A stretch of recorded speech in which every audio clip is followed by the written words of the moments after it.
Local लोगों का दावा था कि पैन मोची मॉनेस्ट्री में यति की खोपड़ी रखी गई है।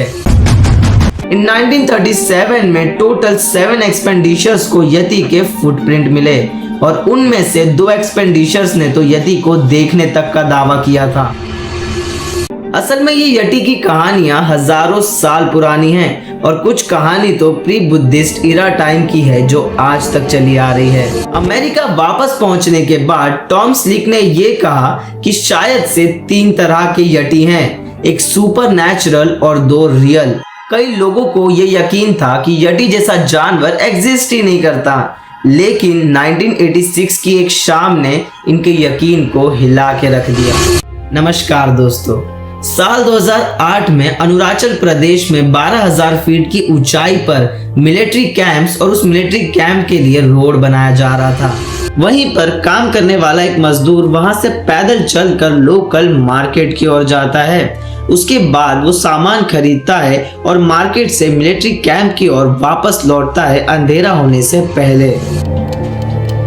लेकिन सबसे शॉकिंग चीज तो ये है कि पूरी रात वो मजदूर मिलिट्री कैंप पहुंच ही नहीं पाता। अगली सुबह उसी रास्ते पे एक लोकल आदमी अपने घोड़े के साथ गुजर रहा होता है। उसे वही मजदूर रोड के साइड में अजीब ढंग से बैठा हुआ दिखता है। उस लोकल आदमी को पहले तो ये लगता है कि वो मजदूर शायद से नशे में है, लेकिन जब वो उसके पास जाता है तब उसे पता चलता है कि उसकी गर्दन की हड्डी टूट गई है और वो मजदूर मर चुका है। उसके साइड में ही उसके वॉलेट और उसका फोन गिरा था, जिससे ये पता चलता है कि ये मामला लूटपाट का तो नहीं है, क्योंकि अगर ये मामला लूटपाट का होता तो चोर सबसे पहले फोन और वॉलेट लेके जाता। जब उस बॉडी को डॉक्टर के पास ले जाया गया तब उनका भी यही कहना था कि ये किसी इंसान के लिए बहुत ज्यादा मुश्किल है, क्योंकि उसकी गर्दन की हड्डी तोड़ने के लिए बहुत ज्यादा फोर्स लगेगा और उसी के साथ ये किसी जानवर का भी काम नहीं है, क्योंकि उसके शरीर पे कहीं पर भी कोई भी खरोचे नहीं थी और उसी के साथ उसके शरीर पे एक भी जानवर के पंजे के निशान तक नहीं मिले। लोकल लोगों का ये कहना था जब वहां पर पुलिस बुलाई तब उस बॉडी के ऊपर से एक लंबा बाल मिला जो ना ही किसी जानवर का था और ना ही किसी इंसान का, और उसी के साथ पुलिस को वहां पर एक फुटप्रिंट भी मिला और लोकल लोगों के हिसाब से वो फुटप्रिंट था यति का।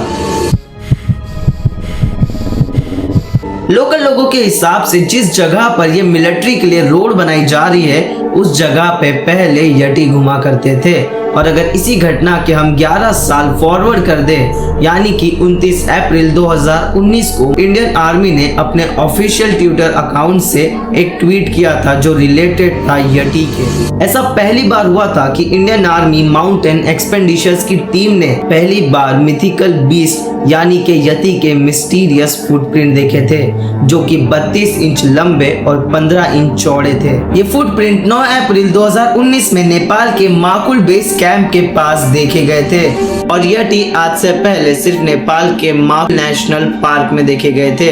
इंडियन आर्मी ने तो ये भी कहा है कि इन्होंने एविडेंस को फोटोग्राफ कर लिया गया है और उसे इवोल्यूशंस के लिए भेज दिया गया है। आखिर क्या सच्चाई है इस बारे में? यति का नाम तो आपने सोशल मीडिया पे बहुत बार सुना होगा, येटी या येती। आपने येटी का फुटप्रिंट देखा है, लेकिन क्या कोई साइंटिफिक प्रूफ है?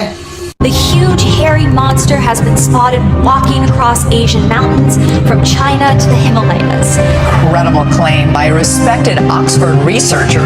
He says he has proof that the Yeti, the abominable snowman of the Himalayas, is in fact real.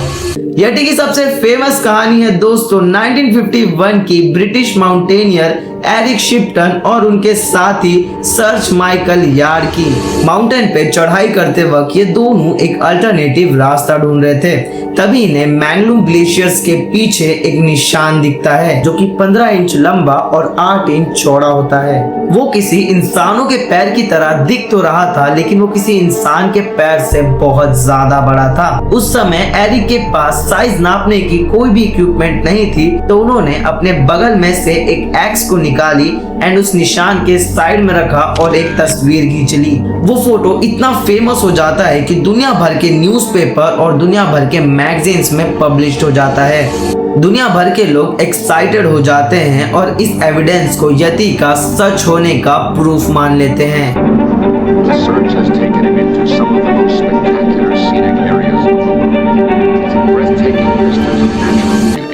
लेकिन ये यटी दिखता कैसा है, क्योंकि जिन भी लोगों ने यटी को देखने का क्लेम किया है उन सब की बातें काफी मिलती जुलती है और उन सब के मुताबिक ये एक एप जैसा दिखने वाला जानवर है जो कि इंसानों से बहुत बड़ा होता है और यटी की हाइट 7 से 8 फीट बताई गई है। यटी का वजन 80 से 190 किलो के बीच में बताया गया है और भूटान के लोगों ने बीबीसी को यहाँ तक बताया कि यटी के चेहरे को छोड़ के उसके पूरे बॉडी पे लंबे लंबे बाल होते हैं जो कि रेडिश ब्राउन या फिर ग्रीन और ब्लैक के जैसे होते हैं और उनके मुताबिक यति के हाथ काफी लंबे होते हैं जो उनकी मदद करते हैं एक पेड़ से दूसरे पेड़ पे जाने के लिए और इनका दिखना बुरे समय और मौत का प्रतीक माना जाता है। कहानियों के अनुसार यटी इंडिया, नेपाल, तिब्बत, भूटान के हिमालयस एरिया में पाया जाता है और खास करके तो नेपाल और तिब्बत के हिमालयस एरिया में पाया जाता है।